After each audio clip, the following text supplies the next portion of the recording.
मना पाप संकल्प सोडून द्यावा, मना सत्य संकल्प जीवी धरावा. मना कल्पना ते नको विषयांची, विकारे घडे हो जनी सर्व चीची. माणसाच्या हातून घडणाऱ्या कृतीचा विचार केला असता बुद्धी, इच्छा, क्रिया असा क्रम आढळतो. यासाठी क्रियेत परिणत होण्यापूर्वी वा क्वचित क्रियेत परिणत झाल्यानंतरही योग्य काय व अयोग्य काय याचा विचार माणसाच्या अंतःकरणात सतत राहिला की त्याचे वर्तन धर्माला आणि नीतीला अनुकूल असे होते वा होऊ लागते. मागील श्लोकात आलेल्या धर्मनीतीचेच अधिक स्पष्टीकरण समर्थ या श्लोकात करीत आहेत. पापसंकल्प सोडून देणे, सत्यसंकल्प करीत राहणे आणि विषयोपभोगाच्या कल्पनेत न गुंतणे यातूनच सद्धर्म आणि सन्नीती अंतःकरणात रुजत असते. व तसे झाले नाही तर जगामध्ये माणसाची छिथू होते. यासाठी सावध राहावे असे समर्थ म्हणतात. पापपुण्याची कल्पना आणि धर्म व नीती या गोष्टी परस्परावर अवलंबून आहेत. पापपुण्याच्या कल्पना सर्वत्र व सर्व प्रकारच्या समाजामध्ये कोणत्या ना कोणत्या स्वरूपात आहेतच. त्या वेगवेगळ्या असतील, कदाचित परस्पर विरुद्धही असतील, पण आहेत हे सत्यच आहे. काळे पांढरे, कडू गोड, खारट तुरट यात रासायनिक भेद आहे व तो निश्चित स्वरूपाचा आहे. पण या कल्पना भौतिक आणि जड आहेत. काळे आणि पांढरे, कडू आणि गोड यांच्यात ज्ञानात मतभेद होण्याची विशेष शक्यता नाही. पण बऱ्या वाईटाचे ज्ञान असे निश्चित व सार्वत्रिक एकरूपतेचे नाही. केस काळे चांगले, दात पांढरे चांगले, कडुलिंब कडू म्हणून त्याज्य, पण कारले कडू असून रुचकर म्हणून स्वीकार्य. कारल्याची रुची सार्वत्रिक नाही. गोड पदार्थ गोड खरा, पण तो पानात न पडू देणारी माणसे आहेत. कैरी चांगली कोणती? झोंबणारी आंबट का खोबऱ्यासारखी? पण आंबटपणाचा वास असलेली खोबरी. लोणच्यासाठी आंबट चांगली, नुसती खायला खोबरी चांगली. संबंधाने, परिस्थितीने, रुचिभेदाने, देशकालभेदाने चांगले वाईट पालटते, उलटसुलटही होते. अशा स्थितीत वाईट किंवा चांगले म्हणजेच धर्मशास्त्रदृष्ट्या पाप किंवा पुण्य कसे ठरवायचे? आपण ज्याला पाप म्हणू त्याला दुसऱ्या समाजात पाप समजत नसतील, कदाचित पुण्यही समजत असतील. सध्या दळणवळणाच्या सुलभतेमुळे दुसऱ्या समाजाशी निकटचा संबंध येत आहे. त्यामुळे अनेकांच्या चालीरीती, समाज व्यवस्था, बऱ्या वाईटाच्या कल्पना यांचे निरीक्षण जवळून करता येऊ लागले आहे. त्यामुळेच दुसऱ्याचे आचार विचार पाहून आपण आपल्या रीतीभातीशी त्यांची तुलना करू लागलो आहोत आणि स्वैराचाराची मुळात ओढ असलेल्या संस्कारहीन व्यक्तींना अमक्या समाजात अमक्या आचाराला चांगले समजतात, अमका आचार प्रतिष्ठितपणाचा समजला जातो, त्यात पाप आहे म्हणून तो वर्ज्य करावा असे कोणी म्हणत नाही, तर आपणच तोच आचार वाईट का समजावा? पापपुण्याच्या कल्पना थोटांड वाटतात त्या या विचाराने.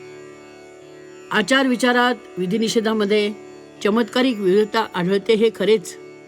हिंदू संस्कृतीत एकमेकांचे उष्टे खाणे प्रशस्त मानले जात नाही, पण मुसलमानांच्या मध्ये एका ताटात जेवणे प्रतिष्ठितपणाचे मानले जाते.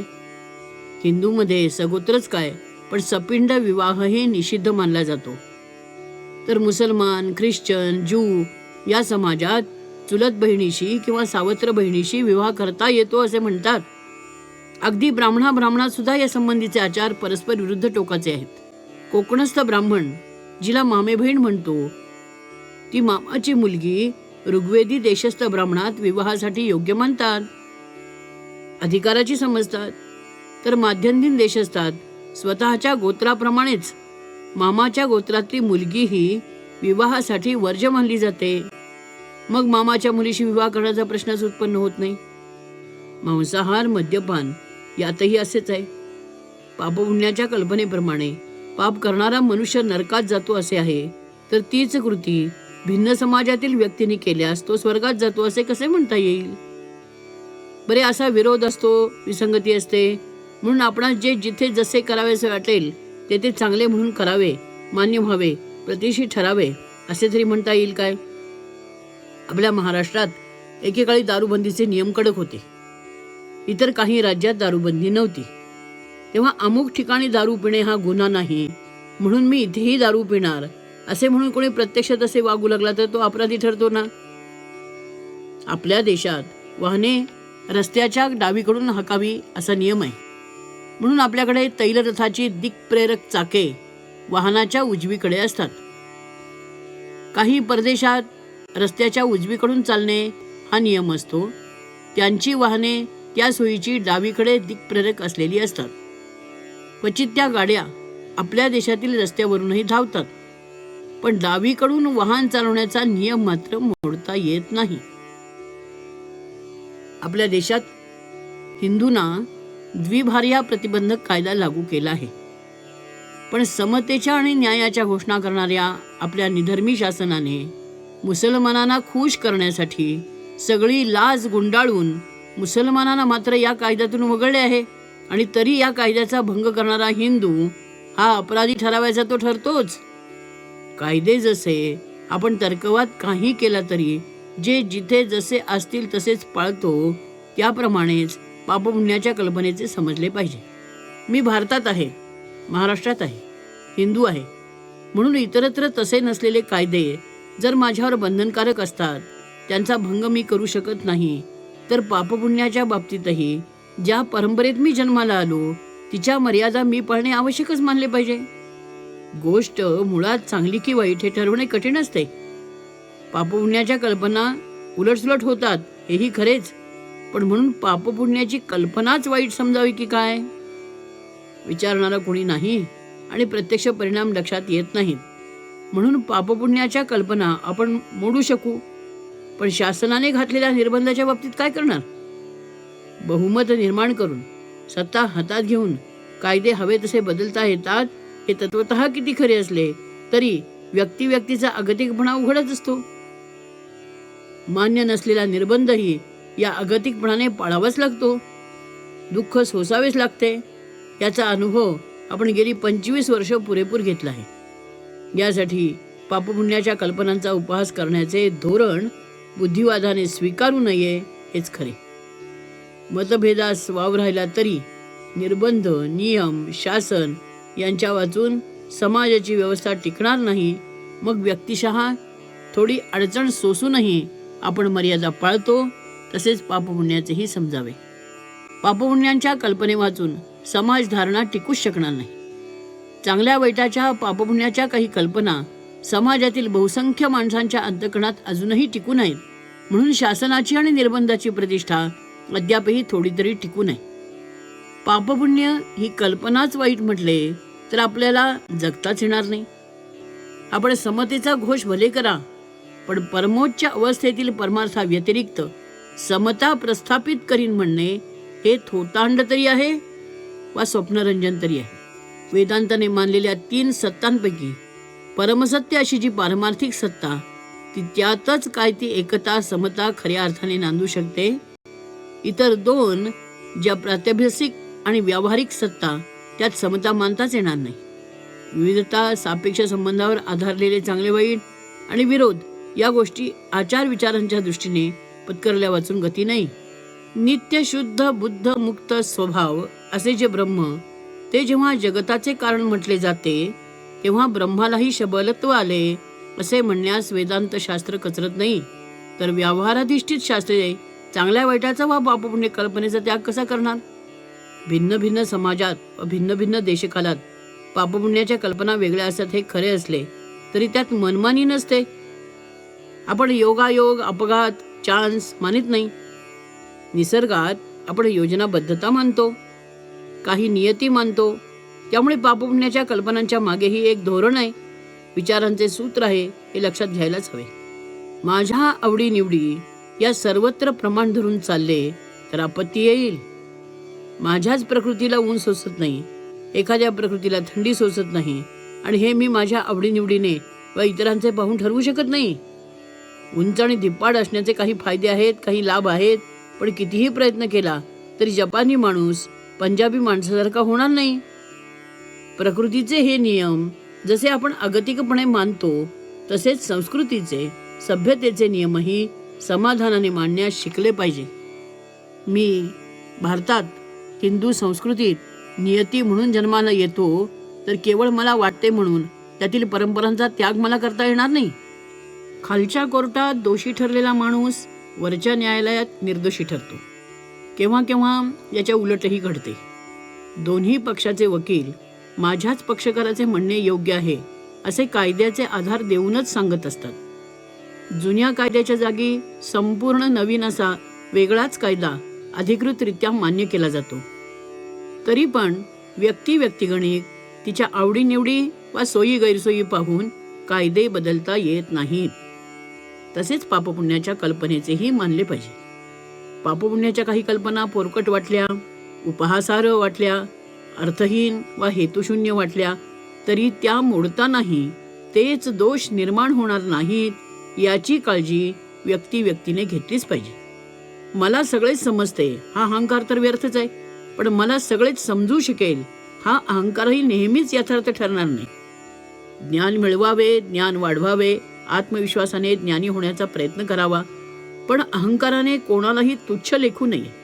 ही वृत्ती ठेवली म्हणजे पापपुण्याच्या कल्पनेचा आपण करतो तेवढा अनादर होऊ शकणार नाही. प्रत्येक व्यक्तीला न्याय मिळवून देणे तत्वतः शक्य आहे, पण सगळ्यांना अनुकूल म्हणजे प्रत्येकाला अनुकूल असा कायदा करणे मात्र अशक्य आहे. आपल्या लोकशाहीत तर न्यायाची विटंबना होईल असे निर्बंध निर्माण होऊ शकतात. विरोधी मते विभागली गेल्यामुळे मुळात अल्पमतवाला विरोधी बहुमतवाल्यावर राज्य करू शकतो. बुद्धिवाद येथे अगतिक होतो. अशा स्थितीत पापपुण्यासारख्या कितीतरी सूक्ष्म कल्पनांच्या विषयी त्याने अहंकारी निर्णय घेण्यात काय अर्थ आहे? प्रतिकूल कायदा, अन्याय्य कायदा हे शल्य असले तरी कायद्याला मान देणे हे आवश्यक असते आणि भूषणावरही ठरते. सॉक्रेटिसचे उदाहरण या दृष्टीने मोठे विचार करण्यासारखे आहे. त्याची भूमिका मुळात प्रामाणिक आणि हितकारक अशीच होती.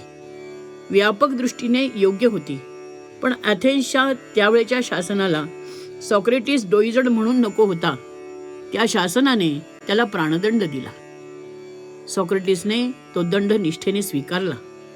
त्याच्या मित्रांचा, त्याच्या चाहत्यांचा त्याने हा दंड सोसू नये, पळून जावे, प्राणरक्षण करावे असा आग्रह होता.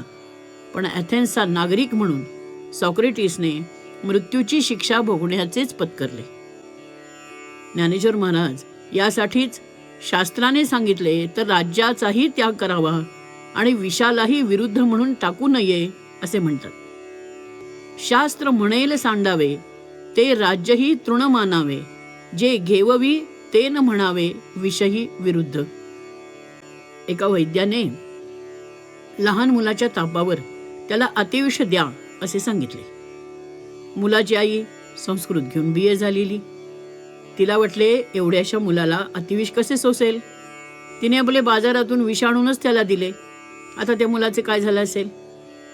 वैद्याला विचारले असते तर त्याने सांगितले असते की बाई ग, विषम अतितम अतिविषम.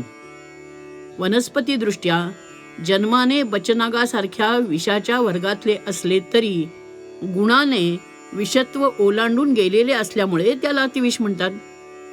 यातील विनोद सोडून द्या, पण स्वतःचे डोके चालवून पापपुण्याचा विचार करू नये. विचाराची बैठक शुद्ध शास्त्राची वा शास्त्र शुद्धतेची असावी. पापपुण्याचा सामान्यपणे असा अर्थ करता येईल की जे ज्याच्या हिताचे, नुसते वरवरच्या सुखाचे नव्हे तर कल्याणाचे, ते त्याच्यासाठी पुण्य. शरीरापेक्षा मनाला, मनापेक्षा बुद्धीला, बुद्धीपेक्षा आत्म्याला अनुकूल तो अधिकाधिक पुण्यकारक. उलट असेल तर अधिकाधिक पापमय. या दृष्टीनेही शास्त्राची प्रवृत्ती देशकाल परिस्थितीचा विचार करून स्वैराचाराकडून संयमाकडे, अनिर्बंध चैनीकडून निरपवाद आवश्यकतेकडे मनुष्याला व समाजाला प्रेरणा देण्याची असते. चोदना लक्षणोर्थो धर्म अशी मीमांसकांनी केलेली धर्माची व्याख्या या दृष्टीने विचारात घेण्यासारखी आहे. उन्नती प्रगती या दृष्टीने आहे त्या स्थितीतून तर्कशुद्ध शास्त्रभूत आदर्शाकडे वाटचाल करायची ठरविल्याने तर अनेक स्तर वा पायऱ्या कल्पाव्या लागतात. यात मानवी समाज मुळात निरनिळ्या पायरीवर असू शकतात. वरच्या पायरीच्या दृष्टीने खालची पायरी कनिष्ठ अशीच मानावी लागते. पापपुण्याच्या भिन्नतेचा विचार या दृष्टीने केला पाहिजे. एका पायरीवरच्या समाजाच्या संयमी प्रवृत्तीला बल देण्यासाठी केलेले नियम आणि भिन्न पातळीवरील समाजाला संयम शिकवण्याकरता केलेले नियम यात अंतर असायचेच. उदाहरण म्हणून एका गोष्टीचा विचार करूया. मनुष्याच्या प्रकृतीचा व शरीररचनेचा विचार करता मांसाहार हा माणसाच्या दृष्टीने अनैसर्गिक आहार आहे. माणसाच्या तोंडातील दातांची रचना विचारात घेतली तर ते सहज लक्षात येईल. घोडा, बैल यांच्या दाताप्रमाणे माणसाचे दात फताडे आणि सपाट आहेत. वाघ, सिंह, कुत्रे, मांजर यांच्यासारखे त्याचे सुळे उंच तीक्ष्ण नाहीत. सर्व मांसाहारी प्राणी पाणी पिताना जीभ बाहेर काढून पाणी पितात. मनुष्य हा मांसाहारी नसलेल्या प्राण्यांप्रमाणे ओठाने पाणी पितो. असे आणखी काही भेद दाखवता येतील. सिंहाला जसे गवत कडबा खाणे अनैसर्गिक आहे, तसेच माणसाने मांस खाणे अनैसर्गिक आहे. म्हणून माणसाने मांसाशन न करणे हे पुण्य, त्या दृष्टीने मांसाहार करणे हे पाप. मांसाहारामागची प्राणीहत्या विचारात घेता मांसापासून निवृत्त होणे हे सात्विक विचाराच्या माणसाला सहज पटण्यासारखे आहे. मग आता मांसाहाराची सवय आहे, परिस्थिती आहे, परंपरा आहे. अशा स्थितीत मांसाहारी माणसाला त्यापासून निवृत्त करण्यासाठी मांस खाऊ नको, खायचे झाले तर अमुक यज्ञ करून खा, नुसता मांसाहार करू नको, त्याच्या जोडीला काही शाकाहार घे, रोज मांसाहार करू नको, निदान श्रावणात तरी मांस खाऊ नको असे सांगितले जाते. गळ्यात माळ घातली की ज्या जातीत मांस खाल्लेले चालते त्या जातीतले वारकरी मांस खात नाहीत. वृत्तीतील सात्विकता टिकवण्यासाठी ब्राह्मणाने तरी मांस खाऊ नये असे आग्रहाने सांगितले जात असे. दुर्दैवाने इतरांना निवृत्त मांस होणे चांगले म्हणून सांगण्याच्या ऐवजी ब्राह्मणच प्रवृत्त मांस होऊ लागले आहेत. हे अधपतन आहे. आपले प्रयत्न खालून वर असंयमातून संयमाकडे जाण्याचे असले पाहिजेत. असतो मा सद्गमय, तमसो मा ज्योतिर्गमय ही आपली उपनिषद काळापासूनची धारणा आहे. यावरून हे निश्चित झाले की पापपुण्याच्या कल्पनेमध्ये विविधता आढळली तरी पापपुण्याची कल्पना ही एक अनुशासन म्हणून स्वीकारलीच पाहिजे. यात काही तारतम्य असू शकते, असते. सगळेच विधिनिषेध सारख्याच महत्त्वाचे नसतात. व्यावहारिक जीवनात निर्बंध जसेच्या तसे राहून पालनाचे तारतम्य ठेवावे लागते. हा रस्ता रहदारीचा नाही. अशी पाटी असलेल्या रस्त्यावर बहुधा नियमितपणे रहदारी चालते. पुलावरून जावे, रेल्वे रूळ ओलांडणाऱ्यावर खटला भरला जाईल अशाही पाट्या आगगाडीच्या बहुतेक स्थानकावर असतात. पण त्याचा किती मान ठेवला जातो हे आपणास माहीत आहे. असे नियम मोडण्याकरताच असतात असे कोणी थट्टेने म्हणतातही, पण तरी सुद्धा त्या पाट्या लावणे योग्य नाही असे कोणी म्हणत नाही. आगगाडीचे रूळ न ओलांडण्याचा नियम तर शेवटी माणसाच्या हिताचाच असतो. अपघात घडल्यास नियमाच्या पाठीकडे बोट दाखवून रेल्वे त्याचे उत्तरदायित्व नाकारू शकते. हा रस्ता रहदारीचा नाही म्हणणारा स्वतःच्या स्वामित्वाची जाणीव इतरांना देत असतो व त्यांची तेथून जाण्याची कृती अधिकाराची नाही हे सुचवित असतो. धर्मशास्त्रातील पापपुण्ये, तद्विषयक विधिनिषेध या स्वरूपाचेही असू शकतात. माणसाच्या हातून पातक घडते, त्यामागे पातकासंबंधीचा संकल्प असतो. भूक लागते, खावेसे वाटते, खाण्याचा पदार्थ चिवडा असेल तर बरे असा विचार मग मनात येतो. खावेसे वाटते या पातळीपर्यंत हे योग्य आहे. त्यानंतर निर्माण होणारी चिवडा खाण्याची इच्छा ही मात्र भूक लागणाऱ्या अवस्थेशी आपण समजतो तितकी सुसंगत नाही. बहुतेक वेळी अनावश्यक आणि बऱ्याच वेळी अनारोग्यकर आहे. हा खाण्याच्या प्रकरणातील पापसंकल्प. आधी पापसंकल्प उत्पन्न होतो व नंतर पाप घडते. पापसंकल्प उत्पन्नच झाला नाही तर पाप घडणार नाही. म्हणून समर्थ अधिक सावधपणे पाप सोडून द्यावे म्हणण्यापेक्षा पापसंकल्प सोडून द्यावा असे म्हणतात. माणसाच्या बाबतीत तरी नैसर्गिक इच्छा आणि त्या इच्छा पूर्ण होण्यासाठी कराव्या लागणाऱ्या कृती यामध्ये सहजता राहिलेली नाही. त्याच्या धारणा, त्याच्या कल्पना, त्याचे विचार, त्याची आवड, त्याची परिस्थिती, त्याच्यावरील संस्कार या कारणाने माणसातील इच्छेमध्ये मूलतः सारखेपणा आढळला तरी तदनुरूप घडणाऱ्या कृतीमध्ये वा त्याकरता स्वीकारल्या जाणाऱ्या साधनांमध्ये सारखेपणा राहत नाही आणि म्हणूनच मुळात इच्छेची नैसर्गिक मर्यादा पारखून घ्यावी लागते आणि सभ्यता संस्कृतीच्या दृष्टीने कृती व साधनांचीही निवड करावी लागते. पशुत ही आवश्यकता विशेषी नसते. माणसाला मात्र बंधनाचा स्वीकार करावाच लागतो, कारण मुळात त्याच्या इच्छाच नैसर्गिक राहिलेल्या नसतात. उदाहरणार्थ, पशूंची कामवासना बभंशी नैसर्गिक प्रमाणात असते आणि त्याला विशेष स्वरूपाचे समाजजीवनही नसते, त्याला त्याची आवश्यकताही नसते. अर्थातच नर मादी या शुद्ध नैसर्गिक भेदापलीकडे पशूच्या बाबतीत आणखी काही वेगळा विचार करण्याचे कारणही उरत नाही. त्यामुळे कामवासनेच्या पूर्तीसाठी त्याला गम्या अगम्या असा विचार करण्याचे कारण नाही. पशुला विचार करावा लागत नाही तर माणसाला तरी का लागतो? मनुष्यही शेवटी पशुसारखाच प्राणी आहे ना. त्याच्या नैसर्गिक भुकांना तेवढे विधिनिषेधाचे बंधन का, असे काही विचारवंत म्हणविणारेही गंभीरपणे विचारतात. बहुसंख्य साहित्यिकांनी तर असे बंधन नसावे असे गृहीत धरून सर्व प्रकारच्या स्वैराचाराचा पुरस्कार प्रगट अप्रकटपणे चालविला आहे. यावर एक प्रश्न उलट विचारण्यासारखा आहे. पशुतील कामजीवनासाठी बहुधा नर मादी एवढाच भेद पुरेसा होतो. तेथे वय, रंग, रूप, पुष्टी वा इतर काही गुण यावर ते आकर्षण अवलंबून नसते. शिंगे कशी आहेत, कातडीचा रंग कोणता आहे, नाक रेखीव आहे की नाही, डोक्याचा आकार कसा आहे, यावर पशूंच्या कामजीवनाचे आकर्षण अवलंबून असल्याचे दिसत नाही. तेथे वयही नसते आणि नातीही नसतात. माणसात मात्र या प्रत्येक गोष्टीला काही ना काहीतरी महत्त्व प्राप्त होते.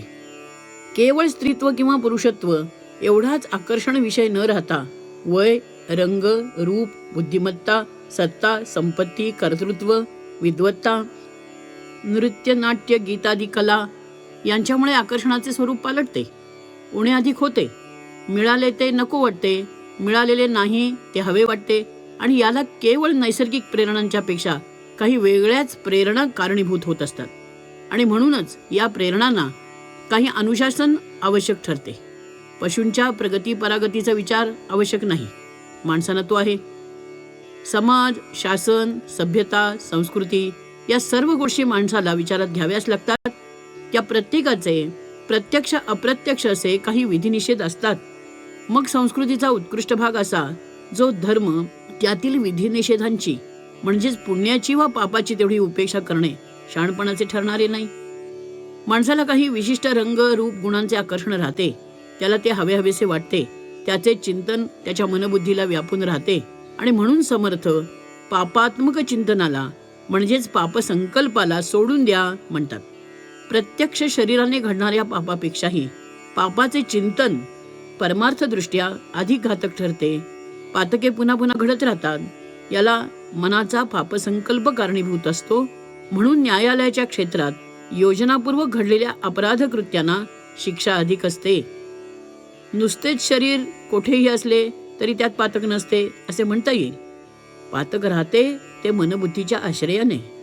मनबुद्धी शरीरापासून वेगळी करता येत नाही ही तर अडचण आहे. विधिनिषेध निर्माण होतात ते त्यामुळे. मुक्ताला पाप पुण्य उरत नाहीत असे जे आपल्याकडे सांगितले आहे. भेदा भेदौ सपदी गलितौ पुण्य पापे विशीर्णे अशी जी त्याची स्थिती होते याचे कारण त्याच्या हृदयात पापसंकल्प संभवत नाही हे आहे. माणसाच्या हातून सहसा संकल्पा वाचून पाप घडत नाही. घडणाऱ्या पातकातील 199 पातके संकल्पानेच घडत असतात. म्हणून समर्थांनी पापसंकल्प सोडून दे असे आग्रहाने सांगितले आहे. पापसंकल्प सोडून दिला, आता काय करावे त्याचे उत्तर पुढच्या ओळीत दिले आहे. मन कधी रिकामे राहू शकत नाही. यासाठी काय टाकावे हे सांगितल्यानंतर लगेच काय घ्यावे हेही सांगितलेच पाहिजे. समर्थ म्हणतात की मना तू सदा सर्वदा सत्याचा, सत्याविषयीचा संकल्प करीत जा.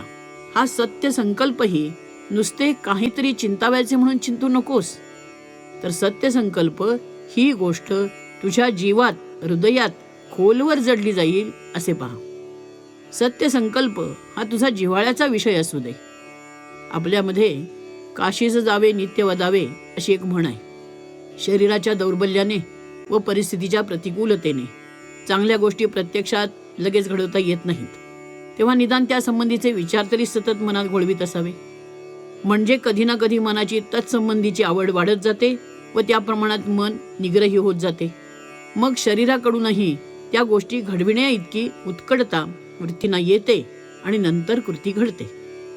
शरीर जड आहे, ते मनाबरोबर राहू शकत नाही.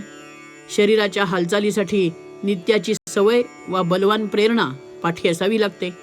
म्हणून शरीराने चांगले घडवण्यासाठी मनाने सतत चांगले विचार करीत असले पाहिजे, कारण जे चांगले असते ते टिकून राहते. सत्य शब्दाचा मूळ अर्थ केवळ अस्तित्व असाच आहे. त्यामुळे लक्षणेने सत्य म्हणजे चांगले असा अर्थ निष्पन्न होतो आणि त्यावरूनच जे चांगले तेच सत्य असा आचारोपयोगी सिद्धांतही बांधता येतो. सत्य संकल्प हे स्वतःच्या प्रकृती, प्रवृत्ती, परिस्थितीप्रमाणे वेगळे वेगळे व निरनिळ्या पायरीवरचेही असू शकतील. देव, मानव, दानवांना आकाशवाणीतून द द द असा एकाक्षरी ध्वनी ऐकू आला. ब्रह्मदेवाने त्याचा अर्थ मात्र तिघांना 3 प्रकारांनी सांगितला. स्वैर विलासाची चटक असलेल्या देवांना दमन, स्वार्थात गुरफटलेल्या माणसाला दान व सूडबुद्धीने वागणाऱ्या क्रूरकर्मी राक्षसांना दया, असे आचरणासाठी व चिंतनासाठी 3 वेगळे वेगळे अर्थ ब्रह्मदेवानी उपदेशिले. त्या त्या जातीची विशेष प्रवृत्ती लक्षात घेऊनच हे आदेश दिलेले आहेत.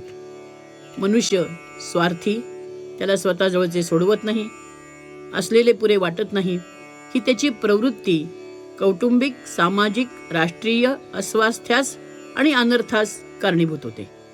तेव्हा त्याला दानाची प्रेरणा केल्यावाचून गती नाही. तो लबाड दान द्यावे म्हणता, पण सत्पात्र व्यक्ती भेटत नाही तेव्हा काय करावे असे म्हणून पळवाट काढतो. तेव्हा त्याला रिया देयम, भिया देयम, श्रद्धया देयम, अश्रद्धया देयम असे सांगावेच लागते. म्हणून माणसाच्या बाबतीत दान हा स्वाभाविक सत्य संकल्प. परोपकार, त्याग, सेवा, तीर्थयात्रा, तप, पूजा, अध्ययन, नामस्मरण या संबंधीचे विचार हे सारे सत्य संकल्प. मी संयमाने राहीन, खरे बोलेन, न्यायाने वागेन, दुसऱ्याला शक्य ते सहाय्य करीन, योग्य आहार घेईन, दुसऱ्याला लागेल बोचेल असे बोलणार नाही, करणार नाही, स्वार्थासाठी कोणाची स्तुती करणार नाही, मत्सराने निंदा करणार नाही, अन्यायाचा प्रतिकार अवश्य करीन, पण सूडबुद्धीने वागणार नाही, असे कित्येक विचार सत्यसंकल्पात मोडतात.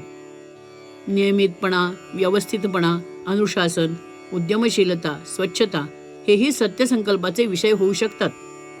अशा या सत्यसंकल्पाला श्रवण हे अगदी जवळचे साधन, ते अधिक परिणामकारकही. म्हणून आपल्याकडे अगदी प्राचीन काळापासून सत्यसंकल्पासंबंधीचे हे आदेश सदुपदेशाच्या रूपाने मानवी मनावर सतत संस्कार करीत राहतील अशी दक्षता घेतली गेली आहे. बरे सत्य बोला, यथातथ्य चाला येथपासून ते शाळेला जाताना मुलांनी वाटेत तमाशा पाहत थांबू नये वा सदा दात घासोनी तोंडा धुवावे येथपर्यंत आदेश देण्यात आले आहेत. क्रमिक पुस्तकातून त्यांचा समावेश करून ते वळण लहानपणापासून लागेल अशी व्यवस्थाही केली जात होती. पण अलीकडे कर्मठतेचा, घातक रूढींचा, शब्द प्रामाण्यत्वाचा, बंधनाच्या अतिरेकाचा धिक्कार करणे आवश्यक आहे या विचाराखाली केवळ परंपरेने आले आहेत आणि धर्माच्या व नीतीच्या कक्षेत मोडतात. म्हणून अनेक जुन्या आदेशांचे अविवेकाने विडंबन करण्याची प्रथा रूढ झाली आहे. एका कवीने मनाच्या श्लोकाचे विडंबन केले. मना सर्वथा नीट पंथे न जावे इत्यादी इत्यादी. विडंबन हे दंभाचारावरचे खुसखुशीत औषध आहे हे मान्य, पण दंभ आणि त्याचे विडंबन या गोष्टी कळण्यासाठी बुद्धी विवेक विचाराने बरीच प्रौढ झालेली असली पाहिजे. बालबुद्धीला हे कळणे शक्य आहे काय? म्हणून त्याच्या हातात पडावेचे वाङ्मय ध्वन्यर्थाने व लखणेने भारावलेले असता कामा नये. ते साधे, सरळ, कथाप्रधान असावे. लहानपणी स्मृती जितकी जागृत असते तितकी प्रज्ञा जागृत नसते. म्हणून स्मृतीला पुरेसे काम द्यावे आणि प्रज्ञेला फार डिवचू नये एवढे तरी शिक्षणशास्त्रज्ञ म्हणविणाऱ्यांनी लक्षात ठेवले पाहिजे ना.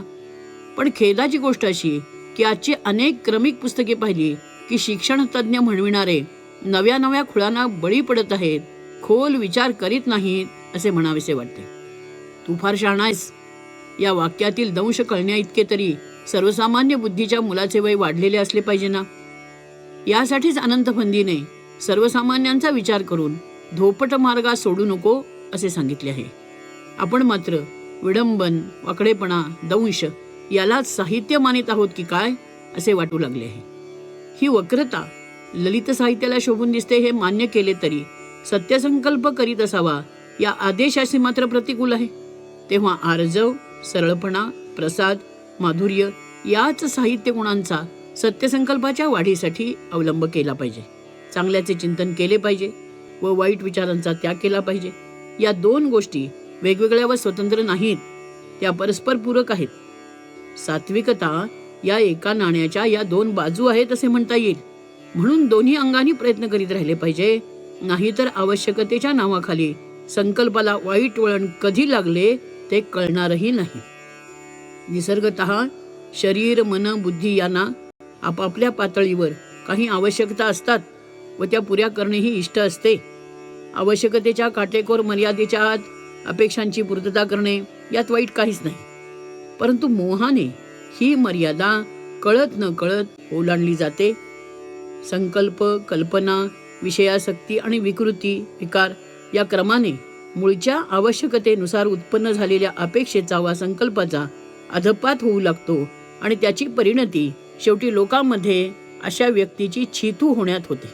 संपत्तीच्या उन्मादात ते इतके जाणवत नाही. अलीकडे आपण ज्या पद्धतीने नागरी जीवन जगतो त्यातही दुर्वर्तनामुळे होणाऱ्या छिथूपासून स्वतःला वाचवता येते. पूर्वी समाज जीवनातील व्यक्ती इतकी अलग, इतकी तुटक राहू शकत नसे. आडोसा कुठे, कोणाला, किती याचे नियम होते आणि त्यामुळे दुर्वर्तन चटकन प्रगट होत असे आणि त्यामुळेच काझी प्रकरणासारखी फसवणुकीची प्रकरणे घडत नसत. अलीकडे तुझे मी पाहत नाही, माझे तू पाहू नकोस ही वृत्तीच प्रतिष्ठा पावली आहे आणि त्यामुळे विकार मोकाट सुटल्याने प्राप्त होणारी अवहेलना तितक्या प्रमाणात जाणवत नाही. हे खरे असले तरी समर्थांनी सांगितलेला नियम सभ्य सज्जन माणसांनी लक्षात ठेवलाच पाहिजे. लोकांमध्ये छिथू होऊ नये ही भावना जर व्यक्तिच्या अंतःकरणात जागृत झाली आणि कोणत्याही परिस्थितीत दुर्वर्तनी माणसाला प्रतिष्ठा मिळणार नाही इतका समाज दक्ष झाला तर अलीकडे आपण पाहतो ती सर्व प्रकारच्या भ्रष्टाचाराची परिस्थिती सुधारून समाजामध्ये स्वास्थ्य, शांतता वाढेल यात शंका नाही. आपल्या इतिहासातील फार मोठ्या मोठ्या माणसांनी ही जाणीव ठेवली आहे. एका दृष्टीने भगवान रामचंद्र व दुसऱ्या दृष्टीने श्री ज्ञानेश्वर महाराज ही याची मूर्तिमंत उदाहरणे आहेत. आपण मात्र समाजाचा दृष्टिकोन उदार नाही अशी तक्रार करीत असतो. समर्थ सांगतात त्याप्रमाणे विकारे घडे हो जनी सर्व चीची हा व्यावहारिक नियम फार महत्वाचा आहे. हा धाक जर प्रत्येकाच्या मनात राहील तर दुर्वर्तन होण्याचे कारणच राहणार नाही. जय जय रघुवीर समर्थ.